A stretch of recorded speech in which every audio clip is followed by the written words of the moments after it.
신바람 사연 아파트 오늘의 사연 시작하겠습니다. 안녕하세요. 사랑하는 남자친구와 행복한 가정을 꿈꾸던 30살 여성입니다. 저는 남자친구와 제가 운명이라고 생각했습니다. 저희가 만나게 된 계기는 너무나 특별했거든요. 지금으로부터 2년 전이었습니다. 대학교 시절 비교적 가깝게 지내던 동기가 카페를 차렸다며 언제 한번 커피 한잔 하러 오라고 연락을 해왔어요. 마침 그 카페가 제가 다니던 회사에서 멀지 않았기에 바로 다음날 찾아가게 되었지요. 대학교를 졸업한 뒤 바로 회사에 취직해 평범한 직장 생활을 하고 있던 저에게 자기 힘으로 카페를 차렸다는 친구는 무척 대단해 보였습니다. 아무튼 그렇게 친구의 카페에서 1시간 정도 머무르다 집에 왔는데요. 나중에 남자친구가 말하길 그때 카페에서 저를 처음 봤었다 하더군요. 전 사실 친구한테만 집중하고 있었기에 다른 손님들은 누가 있었는지, 몇 명이나 있었는지, 하다못해 정말 제 남자친구가 그 자리에 있었는지도 기억나지 않지만요. 남자친구가 말하길 원래는 집에 가기 전 저에게 연락처라도 물어보려고 했답니다. 그런데 자기가 잠시 화장실에 가느라 자리를 비운 사이 제가 떠나고 없었다네요. 카페 주인이 제 친구일 거라곤 상상도 못한 남자친구는 고민 끝에 어쩌면 카페에 대해서 후기를 쓴 사람들 중에 제가 있을지도 모른다는 생각을 하게 되었고, 그때부터 꼬박 일주일 동안 인터넷을 뒤져서 저를 찾아낸 거고요.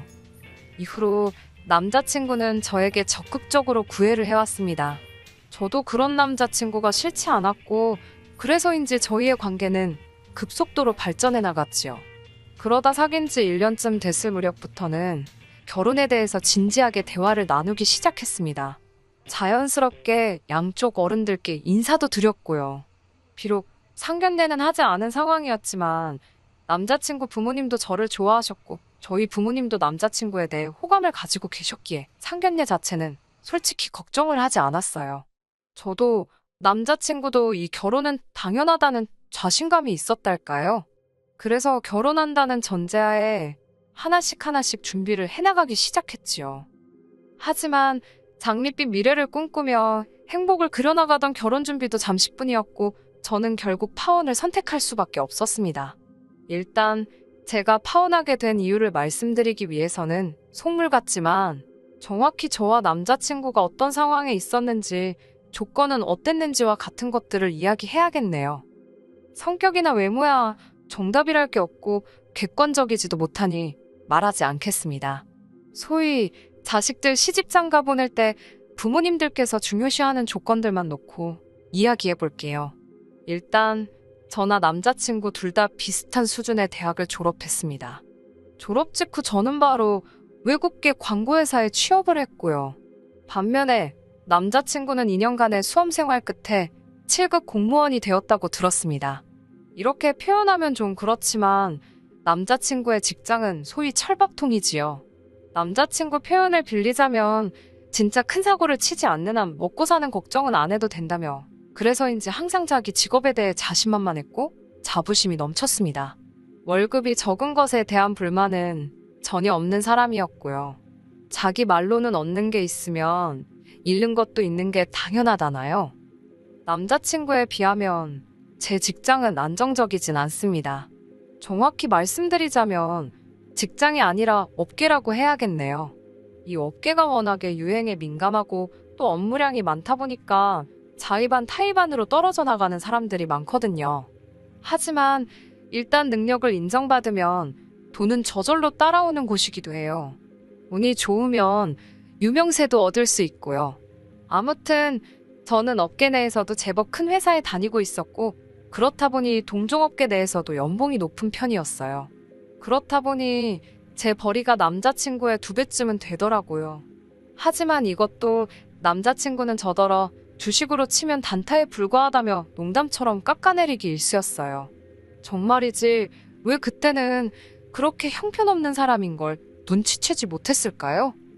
말이 나와서 말이지만 성격도 개떡 같았어요.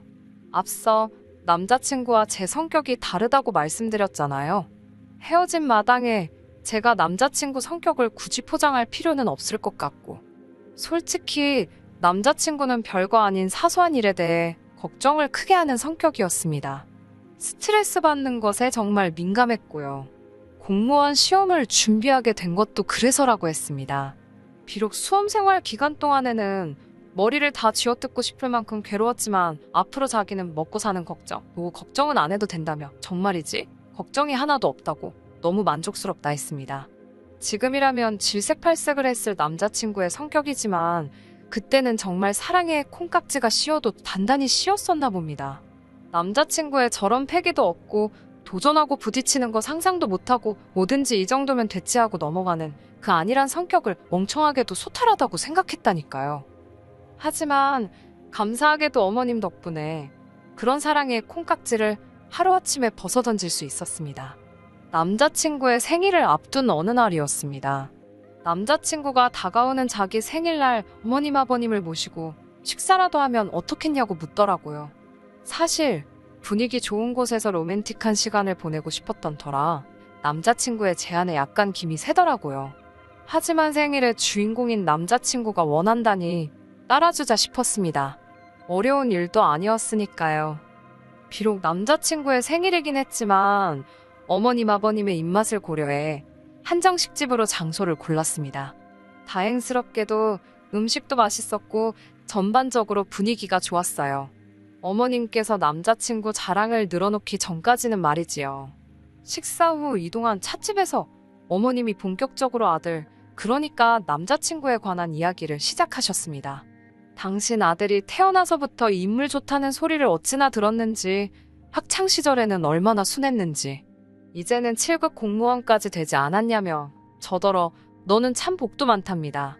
그러면서 7급 공무원은 정년이 보장되는 직업이라 노후 걱정도 없다는 방향으로 이야기를 끌고 나가셨습니다. 아니, 정년 보장이 안 되는 공무원도 있나요? 그놈의 7급 공무원 소리를 그 자리에서 거짓말 좀 보태서 한 50번은 들은 것 같습니다. 저도 처음에는 어머님의 아들이기도 했지만 제가 사랑하는 남자친구이기도 했기에 적당히 호응하며 분위기에 맞춰 듣기 좋은 대답을 해드리고 있었어요.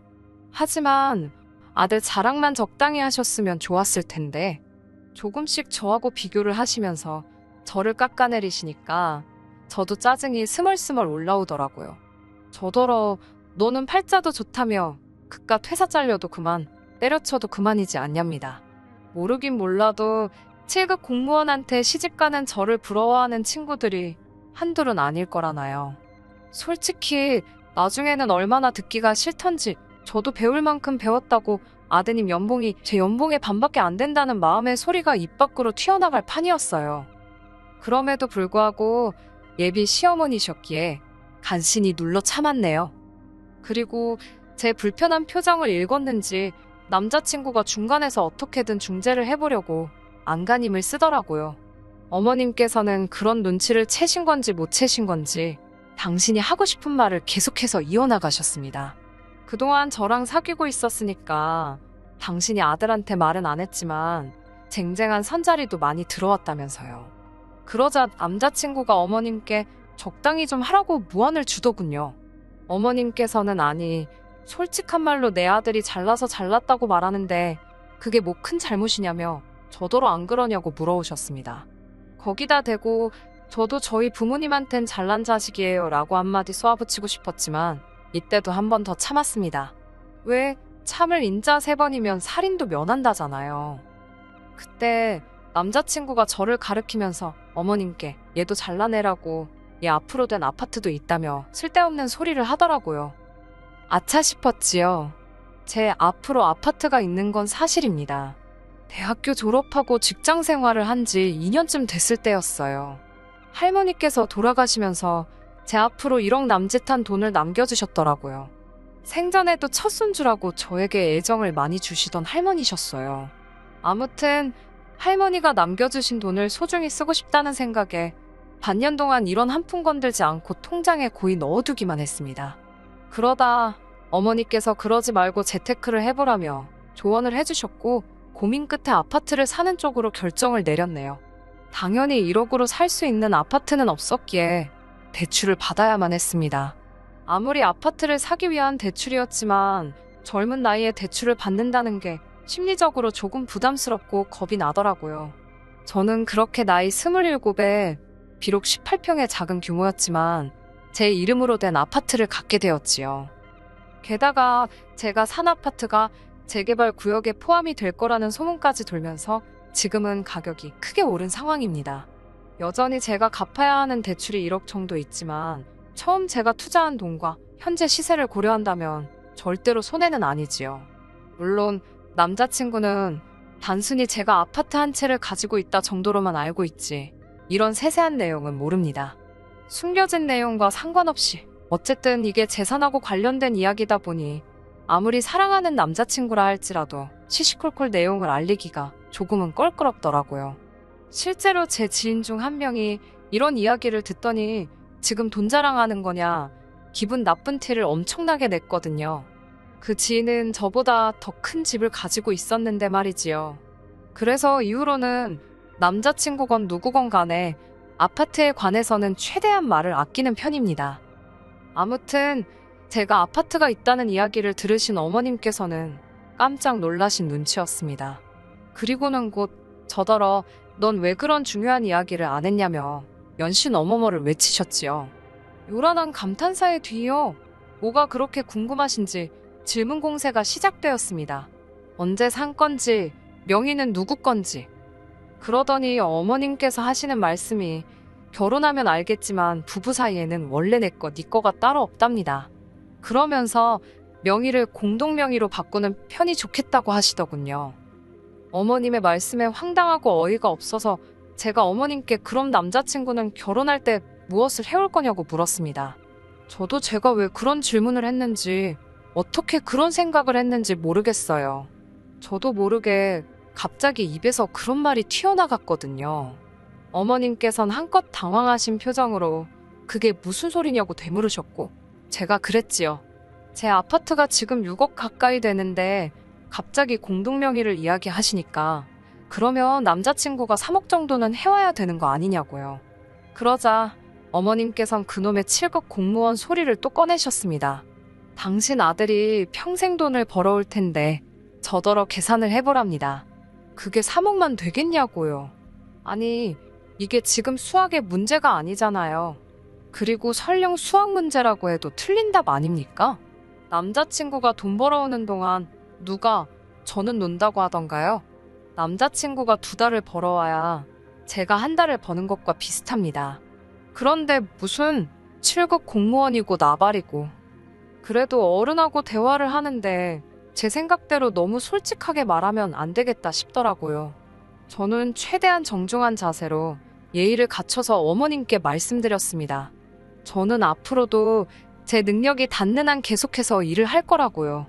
그러니까 행여나 아드님이 앞으로 평생 얼마를 벌어올 건데 제가 마치 그 돈에 빌붙으려고 한다는 식으로 말씀하지 마시라 했지요. 그리고 그게 그렇게 걱정이시면 반반 결혼식을 올리고 생활도 반반씩 부담한다고 약속드리겠다 했습니다. 그러자 어머님께선 대뜸 저더러 너 아주 계산이 보통이 아니라며 다시 보인다고 그러시대요. 저는 정말이지 마지막 참을 인자를 그린다는 마음으로 알겠다고 어차피 제 아파트도 대출이 끼어 있으니까 그 대출만 한 번에 다 갚아달라고 말씀드렸습니다. 그러면 공동명에 한번 생각해 보겠다고요. 설마 6억짜리 아파트에 같이 이름을 올리면서 1억도 못 내놓겠다고는 안 하실 거죠? 라고 물었습니다. 그러자 이번엔 남자친구가 갑자기 버럭 화를 내더라고요. 대출이 있었냐입니다. 제가 요새 대출 없이 아파트 사는 사람이 어딨냐고 되물었어요. 아무리 세상 돌아가는 물정을 몰라도 정도껏 몰라야지 저렇게 호들갑인가 싶더라고요. 그런데 남자친구는 한껏 어이없는 표정을 지으며 이제까지 자기한테 대출의 디귿자도 꺼낸 적이 없지 않냐면서 결혼하면 자기가 벌어온 돈으로 대출 갚을 생각이었냐입니다. 아니, 이 모자는 자기들이 무슨 소리를 하는 건지 생각이란 걸 하고 있는 건가? 별의별 생각이 다 들더라고요. 남자친구한테 도대체 무슨 소리를 하는 거냐고 이제까지는 뭐 대출 내가 갚았지 다른 사람이 갚은 줄 아냐고 저도 지지 않고 따졌습니다. 근데 남자친구는 계속해서 대출이 있는데 말을 안 했다. 즉 자기를 속였다 이거에 꽂혔더라고요. 자기는 일평생 대출을 갚으면서 살 생각이 없다나 어쩐다나요. 웃긴 건 이 상황을 지켜보고 계시던 어머님께서도 당신 아들의 말이 황당한지 좀 가만히 있으라고 남편을 말리시는데 역부족이었습니다. 어머님께서 아파트가 6억이라지 않냐고, 그럼 그 1억 갚아주고 같이 공동명의를 하면 되지. 왜 이렇게 난리 부르시냐고 급기야 제 앞에서 남자친구에게 면박을 주고 계셨어요. 어휴, 그 꼴을 보고 있는데 어머님이 불쌍할 지경이더라고요. 남자친구는 6억이고 60억이고 안 팔리면 자기가 1억을 날리는 거라면서 자기는 그런 모험은 죽어도 못하겠답니다. 아니, 아파트가 왜 안 팔리냐고 어머님께서 아무리 설명을 해줘도 남자친구는 그래도 세상에 100%는 없다면서 자기는 그런 위험한 짓은 안 한답니다. 그러면서 저더러 대출은 알아서 갚으래요. 공동명의도 필요 없다면서 그냥 결혼하잡니다. 하지만 이미 멍청하고 한심한 남자친구의 모습도 봤지. 7급 공무원 자부심에 눈이 멀어버린 어머님도 겪어버렸지. 결혼할 마음이 싹 사라진 상태였지요. 저는 이 결혼 그냥 없었던 일로 하자고 했습니다. 남자친구는 영문을 모르겠다는 표정으로 자기를 속인 것도 이해해주고 넘어가준다는데 왜 제가 결혼을 못한다는 거냐며 어이가 없어 했어요. 어머님께서는 머리가 아프시다며 저희더러 마음대로 하라고 그러시곤 방을 나가버리셨고요. 어머님께서도 당신 아들이 저런 멍청인지는 모르셨던 건지 저는 남자친구에게 조곤조곤 왜 제가 파혼을 결심했는지 설명해 주었습니다. 하지만 알아들은 건지 어쩐 건지 결국 남자친구는 화가 많이 나서 씩씩거리며 먼저 찻집을 나가버렸어요. 그날 이후로 한 일주일 동안 남자친구는 계속해서 문자를 보내왔습니다. 기껏 한다는 소리가 저더러 일단 아파트를 팔아보래요. 아파트가 정말 팔려서 6억을 받을 수 있는지 자기 눈으로 확인만 한번 하게 해달랍니다. 그러면 자기가 1억이고 2억이고 부모님께 받아오겠다고요. 그리고 제 아파트 판돈이랑 자기가 가져오는 돈이랑 합쳐서 다른 아파트를 사자는데 이게 무슨 멍청한 소리인지 진짜 저 머리로 어떻게 공무원 시험은 합격을 했나 싶더라니까요. 결국 살면서 단 한 번도 해본 적 없는 온갖 무지막지한 욕을 남자친구에게 퍼붓고 나서야 이 지긋지긋한 관계의 종지부를 찍을 수 있었네요. 솔직히 파혼을 해서 속상한 것보다 이런 인간인 줄도 모르고 1년이란 시간을 낭비한 게 지금도 너무 속상합니다. 그래도 결혼 안 하고 큰 인생 공부했다 생각하려고 노력 중이에요. 진짜 별의별 사람이 다 있다 싶네요. 지금도 그 멍청이 어디 가서 7급 공무원이네 어쩌네 하고 어깨 펴고 거들먹거리며 다니고 있겠죠? 어휴, 다들 조심하세요. 보이는 게 전부가 아니랍니다. 끝까지 들어주셔서 감사합니다. 오늘의 사연은 여기까지입니다. 구독과 좋아요, 알람 설정 부탁드리고 더 좋은 사연으로 다시 찾아뵙겠습니다. 감사합니다. 감사합니다. 감사합니다.